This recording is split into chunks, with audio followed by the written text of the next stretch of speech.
완도와 더불어 함께하는 완도 주사랑교회. 우리에게 주신 하나님 말씀은 창세기 31장 33절에서 42절까지 말씀입니다.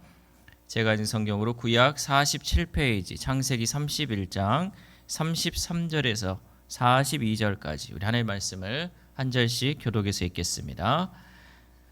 라반이 야곱의 장막에 들어가고 레아의 장막에 들어가고 두 여종의 장막에 들어갔으나 찾지 못하고 레아의 장막에서 나와 라헬의 장막에 들어가매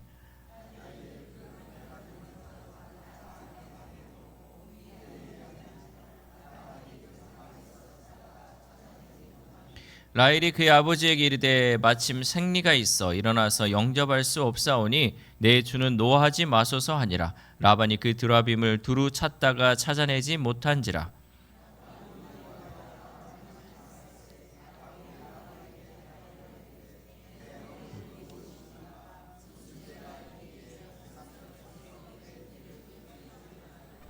외삼촌께서 내 물건을 다 뒤져보셨으니 외삼촌의 집안 물건 중에서 무엇을 찾아내었나이까? 여기 내 형제와 외삼촌의 형제 앞에 그것을 두고 우리 둘 사이에 판단하게 하소서.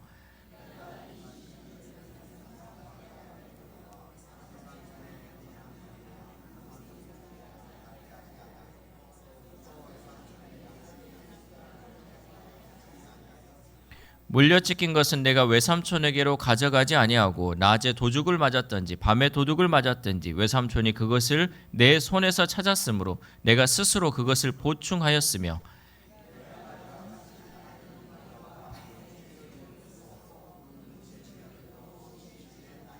내가 외삼촌의 집에 있는 이 20년 동안 외삼촌의 두 딸을 위하여 14년 외삼촌의 양떼를 위하여 6년을 외삼촌에게 봉사하였거니와 외삼촌께서 내 품삯을 10번이나 바꾸셨으며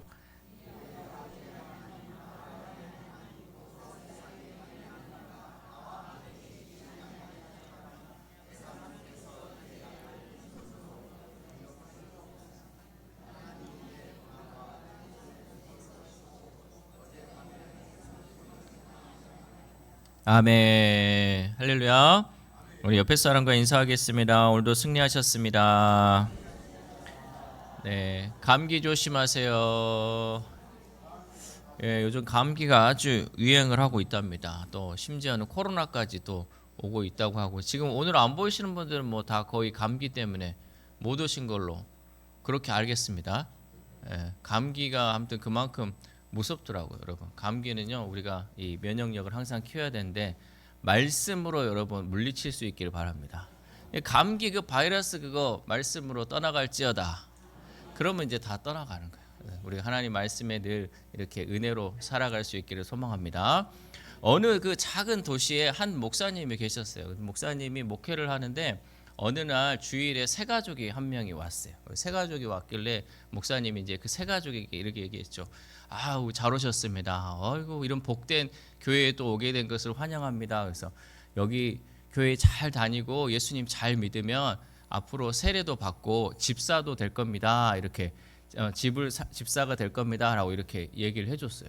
그랬더니 이 사람이요, 목사님이 집을 사준다고? 너무 깜짝 놀란 거죠. 이제 세 가족이 좀 가정 형편이 좀 안 좋았기 때문에 목사님이 세례도 주고 집도 사준다니까 얼마나 감사해요. 그리고 이제 신앙생활을 아주 열심히 했어요. 그래서 6개월이 지나고 1년이 돼서 세례도 받고 이제 3년이 지났을 때 드디어 이제 집사가 되었어요. 서리 집사가 처음으로 임명이 됐죠. 그러고 나서 이제 그 해 가을에 이제 자기 집이 원래는 전세를 살았는데 자기 집을 장만했다고 목사님을 초청해서 이제 이사 예배를 드린 거죠. 그래가지고 이사 예배를 딱 드리고 나서 끝나고 나서 이제 목사님하고 교우들한테 제가 고백할 게 있다고 하면서 이제 얘기를 하면서 하는 말이, 제가 사실은 목사님이 집 사준다 그래가지고 제가 신앙생활을 했는데 목사님 말처럼 제가 신앙생활을 열심히 했더니 정말로 집을 사게 됐습니다라고 고백을 하더라고요. 여러분 집 없는 분 계시죠? 집 없으면 집 사줍니다. 하나님이 집 사줍니다. 그 믿음으로 여러분 가면요, 하나님이 우리의 삶을 또 형통케 하시고 은혜 주실 줄 믿습니다. 순수하게 믿으시면 돼요. 여러분. 항상 이걸요 여러분이 계산해가지고 뭐 어떻게 내 집을 사줘 이렇게 여러분 받아들이지 말고요. 하나님이 은혜 주시고 하나님이 복 주시면요 하나님이 집만 사주겠습니까? 땅도 사주시고 우리 필요한 거는 하나님이 다 채워주실 줄 믿습니다. 이렇게 우리가 열심히 주 안에서 하나님의 일을 하고 또 주의 일을 감당하면요 이렇게 받은 은혜가 있는데요. 오늘 본문의 이 야곱은요 우리가 지금까지 계속 봐왔는데 자기가 일한 만큼 받지 못한 그 억울함이 그 삶 가운데 늘 있었습니다. 또 심지어 오늘은 어떠냐면 이 외삼촌 라반이 자기 이제 그 떠나는 그 길목을 쫓아와가지고 이제 장막들을 다 뒤지는 그런 일까지도 행하고 있었다는 거죠. 이 모든 라반이 뒤지는 것은요, 이 지금 야곱에게 말하는 거죠. 나는 너를 절대 믿을 수 없다. 너는 정말 믿을 수 없기 때문에 내가 이렇게 뒤져봐야겠다라고 하는 그런 행동이었다는 거죠. 이러한 억울한 상황 가운데 야곱은 생각했을 거예요. 과연 하나님은 무엇을 하고 계십니까? 내가 이렇게 억울한 상황을 처하고 있는데 하나님은 뭐 하고 계십니까? 라고 질문했을 수도 있죠. 그러나 본문에서요. 하나님은 야곱은 이런 억울한 상황 가운데 있었지만 하나님은 잠잠히 계시지 않고 야곱의 인생 가운데 하나님의 역사를 쓰고 계셨다라는 사실이죠. 특별히 오늘 말씀 제목인 하나님께서 판단하는 인생은 우리에게 또한 어떤 은혜가 있는지 오늘 말씀을 통해 함께 은혜 받기를 소망합니다. 첫 번째, 인간은 끝까지 스스로가 통제하려 합니다. 창세기 31장 33절 말씀 시작. 라반이 야곱의 장막에 들어가고 레아의 장막에 들어가고 두 여종의 장막에 들어갔으나 찾지 못하고 레아의 장막에서 나와 라헬의 장막에 들어가매. 아멘. 지금 라반이요 어디로 가냐면요 처음에 어디 갔냐면 야곱의 장막에 들어갔어요. 그러고 나서 레아의 장막에 들어가고 두 여종의 장막 그리고 이제는 라헬의 장막까지 계속해서 샅샅이 뒤지고 있었습니다. 이 장면을 오늘 우리의 시선으로 보면 이해가 되지 않죠. 왜냐하면 왜 가족인데 따로따로 살지? 왜 가족인데 이 장막이 지금 다 다르잖아요. 야곱 장막이 따로 있고 레아, 라헬 두 여종 장막이 다 따로 있잖아요. 이것은 당시 유목사회의 구조를 우리가 이해해야 또 이것을 알 수 있습니다. 야곱의 가정은 지금 고정된 우리처럼 딱 집을 지어놓고 사는 것이 아니라 이동하는 집이었잖아요. 그래서 지금 딴 데로 지금 이동하는 그 상황 가운데 장막을 친 거잖아요. 그래서 이 장막을 치는 데 있어서요 여러 개의 장막이 모여서 하나의 생활 단위를 이루었어요. 특별히 더 중요한 것은 이 가정이 지금 일부 다처제의 구조로 되어 있었잖아요. 레아, 라헬 그리고 두 여종 이 네 여자로 인해서 집이 이렇게 나눠져 있었죠. 각 아내는요 자신의 자녀와 종들을 중심으로 독립된 장막 즉 작은 가정을 형성하고 있었습니다. 여기에 나오는 이 장막은요 단순한 거주 공간이 아니라 가정의 권위와 영역의 상징이었어요. 여러분 우리도 집이라는 것은요 내 영역이에요. 내 사적인 공간이기 때문에 누가 함부로 와서 내 집을 뒤질 수 있어요? 없어요? 뒤질 수 없어요. 근데 지금 누가 뒤지고 있어요? 라반이 지금 내 영역을 뒤지고 있는 거예요. 내 사생활을 침해하고 있다라는 거죠. 이거는요 단순한 수색이 아니라요 이 공동체의 주인이 누구냐를 지금 따지고 있는 거죠. 나는 너희들의 지금 주인이다. 나는 너희들 마음대로 할 수 있다라는 것이 지금 라반의 주장이다라는 거죠. 라반은 여전히 야곱과 그의 가족을 자기의 통제 아래 두려고 했다는 거죠. 감히 너희들이 떠나? 내 통제에서 벗어나려 그래? 안 돼 하면서 자기의 권위로서 이것들을 계속 통제하려고 했다는 거죠. 그런데 여러분 이 모습은 라반의 모습뿐 아니라 우리들의 모습에도 이러한 모습들이 있다라는 거죠. 우리는 주변의 사람들과의 관계를요 내 생각대로 통제하려고 하고요 일어나는 모든 상황을 붙잡으려 하고 결과 또한 내가 만들려고 합니다. 또 어떤 사람은요 교회에서 어떤 일을 하는 데 있어서 본인을 다 거쳐야 한다고 하는 사람이 있어요. 아니 나도 모르게 이게 진행된다고? 아니 내가 없이 어떻게 이렇게 진행될 수가 있어? 라고 생각하는 사람이 있다는 거죠. 그래서 혹여라도 자신이 빠져 있으면 그 모든 것에 개입해서 그것이 잘 일어나지 않게 만들기도 한다라는 거죠. 그러다 보면 결국 교회의 일은 되지 않고 싸움만 하다가 끝나버리는 경우가 많이 있습니다. 마찬가지로 오늘 본문에서 라반이 모든 장막을 다 지졌지만 결과가 어떻습니까? 결국은요 아무것도 찾아내지 못했어요. 그러니까 지금 라헬이 숨겨서 찾지 못한 것도 있지만요, 라반은 자기가 하면 다 할 수 있을 것 같았어요. 그러나 지금 결과는요, 자기가 하려고 했는데 못 찾았다는 거죠. 왜입니까? 인생의 주도권은요, 사람이 아니라 하나님이시기 때문이에요. 모든 것을 주도하는 것은요, 내가 할 수 있는 게 아니에요. 내가 할 수 없는 영역도 있다라는 거죠. 근데 사람은 스스로 내가 모든 것을 통제하려고 하고 내 손아귀에 모든 주도권을 가지고 가려고 한다라는 거죠. 특별히 하나님의 일을 함에 있어서 여러분, 내 손에서 내 통제 아래에서 하려고 하는 것들을 다 내려놓으시기 바랍니다. 내 손으로 여러분 하려고 하지 말고요, 내가 모든 것을 간섭하려고 하지 말고요, 다 내려놓고 하나님께 맡길 수 있기를 소망합니다. 모든 주도권은 우리가 아니라 하나님께 있기 때문입니다. 그러므로 우리는 그저 하나님께 모든 주도권을 맡기며 나아갈 때 하나님의 일하심을 경험하게 되고 하나님의 역사를 바라보게 될 줄 믿습니다. 여러분, 우리가 살면서도 경험하지만요, 나 빠지면 뭐가 안 될 것 같아요. 그렇죠? 아니, 내가 없이 이게 될 것 같아? 근데 내가 빠져가지고 잘 된 거 있었습니까? 없었습니까? 있잖아요. 내가 빠져도 되더라고요. 내가 빠져도요, 하나님 일하시면요 다 되더라고요. 그래서 여러분, 너무 내가 거기에 주도하려고도 하지 마시고 간섭하려고도 하지 마시고 때로는 하나님께 맡기고 뒤로 물러섰을 때 더 아름다운 결과가 일어나게 될 줄 믿습니다. 두 번째로는 하나님의 공의와 인간의 왜곡된 기준입니다. 우리 창세기 31장 39절 말씀 시작. 물려 찢긴 것은 내가 외삼촌에게로 가져가지 아니하고 낮에 도둑을 맞았든지 밤에 도둑을 맞았든지 외삼촌이 그것을 내 손에서 찾았으므로 내가 스스로 그것을 보충하였으며. 아멘. 이 말은 지금 야곱이요 법적인 억울함에 대해 고발하는 장면이에요. 이것을 이해하려면 고대 근동의 법이 뭔지 또 율법은 어떻게 되는지를 우리가 이해해야 한다는 거죠. 고대 근동과 훗날 율법, 출애굽기 22장에 나온 그 율법을 보면요, 이런 기준이 있어요. 짐승이 맹수에게 찢기면 책임이 없음. 그러니까 짐승을 우리가 이렇게 가축을 돌보는데 갑자기 맹수가 나타나서 개를 찢어버리고 죽여버렸어요. 그러면 이 사람에게 책임이 없다. 단 거기에 대한 증거가 있어야 된다. 그러면 이 사람에게는 그런 책임이 없다라는 거죠. 이것은 무엇을 의미하냐면요, 하나님의 법은요 현실을 고려하는 공의로운 법이라는 사실입니다.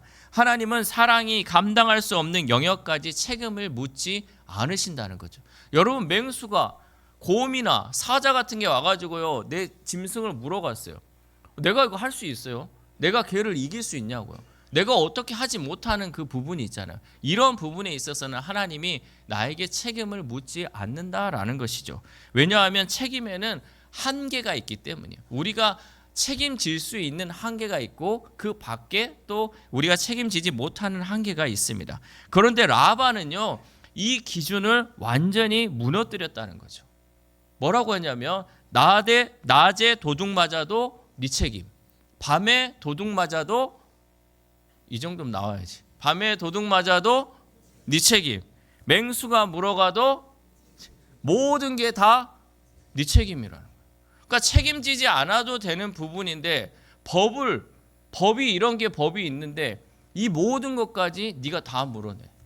모든 게 네 책임이야 하면서 라반이 야곱을 이렇게 힘들게 했다라는 거죠. 이거는 법이 아니죠. 이거는요 힘 있는 사람이 만든 기준이죠. 힘 있는 사람이 자기 힘대로 자기가 생각한 대로 만든 왜곡된 기준이다라는 사실입니다.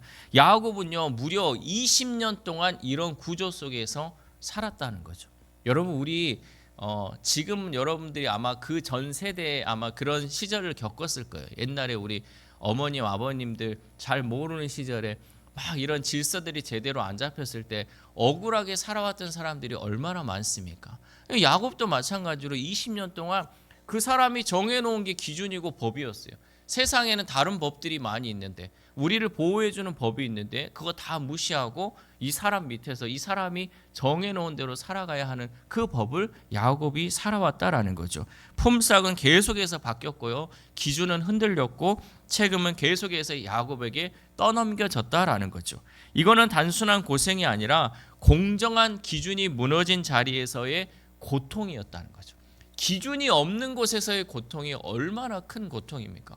그럼 나보고 어떻게 하라는 거야? 기준이 없는데, 기준이 있으면 그 기준에 따라 우리가 살면 되잖아요.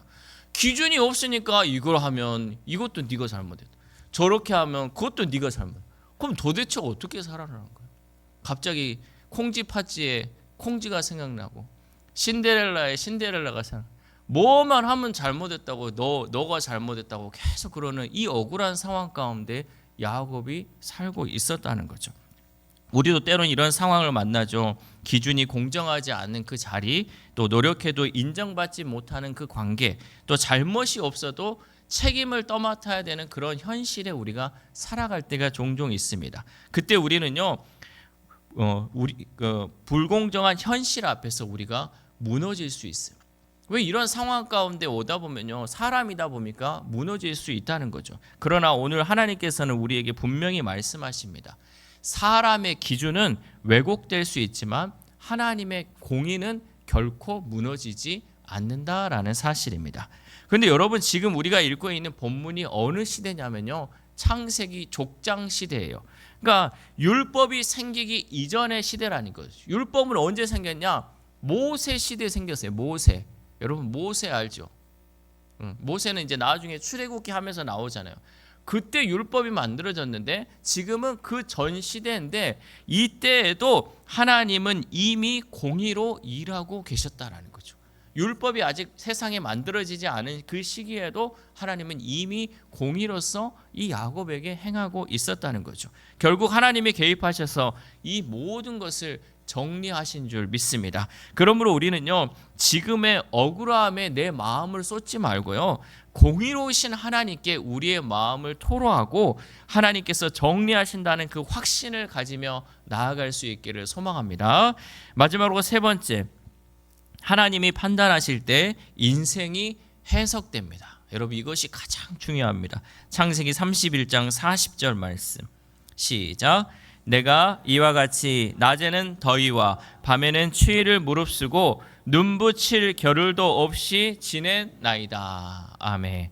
야곱은 이제야 그동안 자신의 억울함을 이제 라반에게 말하는 거죠. 내가요, 낮에는 더위와 싸웠고 밤에는 추위를 무릅쓰고 잠도 제대로 못 잤습니다라고 이제 라반에게 자기의 그동안에 쌓였던 마음을 이제 토로하고 있는 거죠. 이거는요, 단순한 하소연이 아니라 20년 동안 눌려있던 그 억울함이 터져 나온 것입니다. 그런데 야곱은요, 이렇게 얘기는 했지만 마지막에는 놀라운 고백을 하죠. 창세기 31장 42절 말씀 시작.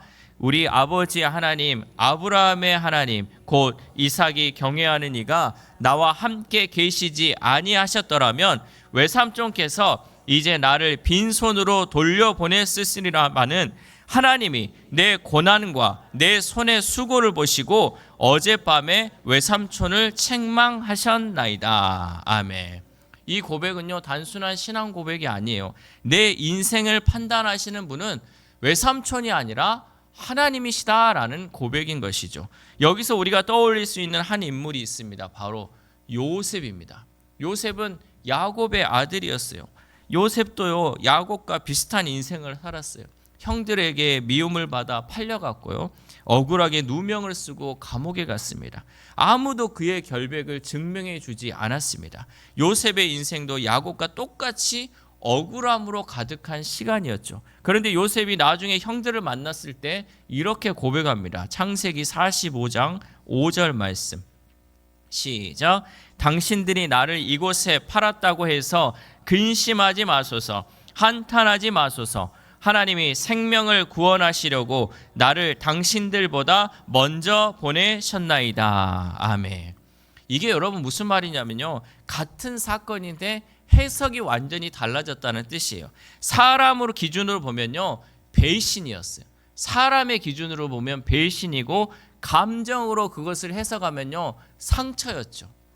아니 사람이 같은 형들이 어떻게 나를 이렇게 팔 수가 있어. 이러면서 배신감이 올려오잖아요. 그리고 이 감정적으로 보면요, 이 얼마나 큰 상처를 받았겠어요. 그러나 하나님의 기준으로 보니까요, 이 사건은 구원의 계획이었다는 사실이죠. 그러니까 이거를 어떤 기준으로 해석하느냐에 따라 달라지는 거예요. 내가 인간적으로 바라보냐, 내가 감정적으로 바라보냐, 아니면 하나님의 기준으로 바라보냐.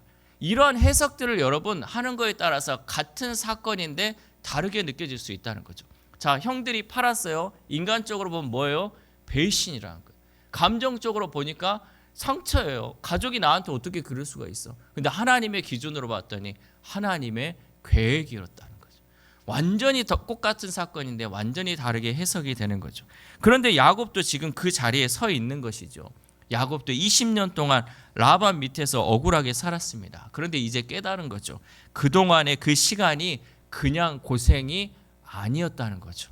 하나님이 보고 계셨고 하나님이 지켜주셨고 하나님이 결국은 개입하셔서 나를 이렇게 세워주셨다라는 것이죠. 그래서 야곱의 인생도 이 고백을 통해 신앙의 해석이 바뀌게 된 줄 믿습니다. 여러분 지금 여러분의 상황을요, 여러분이 어떻게 해석하느냐에 따라서 여러분은 완전히 달라지는 거예요. 여러분이 그동안에 받았던 억울함과 또 힘들었던 그 과정을요, 사람의 관점으로 보면요, 거기에서 배신이잖아. 어떻게 저 사람이 나한테 저럴 수가 있어? 어떻게 나한테 그럴 수가 있어? 배신이에요. 감정적으로 보면 얼마나 큰 상처입니까? 이 상처 누가 치유해 주겠어?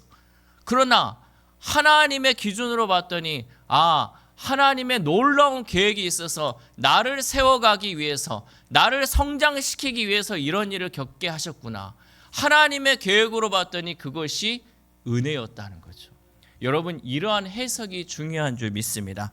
인생은 사건 자체보다 그것을 어떻게 해석하느냐가 더 중요하다는 거죠. 같은 고난인데 어떤 사람은 무너지고요, 어떤 사람은 믿음이 더 깊어지게 됩니다. 차이는 하나죠. 누가 이것을 판단하느냐입니다. 사람이 판단하면 상처, 내가 판단하면 억울함이 남지만 하나님이 판단하시면 그 인생이 하나님의 이야기로 변하게 되는 줄 믿습니다. 혹시 지금도 이해되지 않은 상황 속에 있는 분이 계십니까? 요셉처럼 왜 이런 일이 나에게 일어나는지 설명할 수 없는 시간을 지나고 계십니까? 혹은 야곱처럼 오랜 시간 억울함 속에 버티고 계십니까? 그렇다면 오늘 이 고백을 붙잡을 수 있기를 바랍니다. 하나님이 보고 계시고 하나님이 결국은 해석하신다. 이 믿음이 들어오는 순간 우리의 인생은 새롭게 달라질 줄 믿습니다. 사랑하는 우선학교회 성도 여러분, 혹시 지금 야곱처럼 살고 계시지는 않습니까? 열심히 했는데 인정받지 못하고 마음속에 풀리지 않는 그 억울함이 남아있지는 않습니까? 겉으로는 괜찮은 척하지만 속으로는 하나님 왜 아무 일도 일어나지 않습니까? 라고 질문하고 있지는 않습니까? 그러나 오늘 하나님께서는 분명히 우리에게 말씀하고 계십니다. 하나님은 다 보고 계시고 이미 일하고 계십니다는 사실이죠. 야곱은 몰랐지만 하나님은 이미 라반을 막으셨고 이미 그 상황을 움직이고 계셨습니다. 우리가 이런 상황 가운데 해야 할 것은 억울함을 붙잡고 버티는 것이 아니라 하나님께 이 모든 것을 맡기는 것입니다. 오늘 이 시간 마음에 쌓여있는 그 억울함, 상처, 그 질문을 그대로 하나님 앞에 가지고 나와서 이렇게 고백하십시오. 하나님, 제가 모든 걸 이해하지 못하지만 제 인생은 이제 하나님께 맡기겠습니다. 여러분 이 고백으로 나아갈 수 있기를 소망합니다. 여러분 억울함 붙들고 있으면 뭐 합니까? 한만 쌓이잖아. 상처만 쌓이잖아요. 이거요 하나님께 맡겨버리세요. 하나님께 맡기면요 훗날 우리가 웃으면서 얘기할 수 있어요. 그때 하나님이 이런 것을 겪게 하셔서 지금의 나를 만드셨구나. 여러분 그 한이 쌓이고요, 그 고통이 쌓이면 결국 뭐가 남냐면요 살이밖에 안 남아요. 살이만 남잖아요. 뭐 저기 불교 가면 스님들 살이가 많이 나올수록 좋다 그러잖아요. 그 고통을 잘 견뎌내고 했다는 거잖아요. 여러분 그거 하면 뭐예요? 우리는요 그런 거 하지 말고요 은혜만 남길 수 있기를 소망합니다. 그저 은혜만 남기시고요. 그저 기쁨만 남기시고요. 우리가 살아가는 동안 하나님의 은혜였습니다. 하나님이 이렇게 하셨습니다. 지금의 그 은혜를 고백할 수 있는 우리 주사랑 공동체 되기를 소망합니다. 이 고백이 흘러나올 때 우리의 억울함이 풀리게 되고 상처받은 우리의 마음은 회복되고 무너졌던 우리의 신앙은 다시 살아날 줄 믿습니다. 그러므로 우리는 하나님께서 지금도 우리의 삶을 보고 계시고 반드시 내 인생을 하나님의 방식으로 이끌고 가신다는 그 확신을 가지고 살아가는 저와 여러분 되시기를 주님의 이름으로 소망합니다. 기도하겠습니다. 하나님 감사합니다. 우리 마음속에 쌓여있는 억울함과 상처를 하나님 앞에 내려놓습니다. 아무도 몰라주는 것 같고 아무도 이해하지 못하는 것 같지만 하나님께서 다 보고 계심을 우리는 믿습니다. 이제부터는 우리가 사람의 판단에 묶여 살아가지 않게 하시고 하나님의 공의를 신뢰하는 믿음을 허락하여 주옵소서. 특별히 오늘 이 시간 우리의 인생을 다시 한번 하나님께 맡겨드립니다. 상처를 붙잡지 않게 하시고 억울함에 머물지 않게 하시고 하나님을 향해 다시 일어서는 그 믿음을 허락하여 주옵소서. 그리하여 끝까지 우리를 붙드시는 그 하나님만을 신뢰하며 살아가도록 성령님 역사하여 주옵소서. 이 모든 말씀 우리의 재판관이 되시는 예수 그리스도의 이름으로 기도드립니다. 아멘.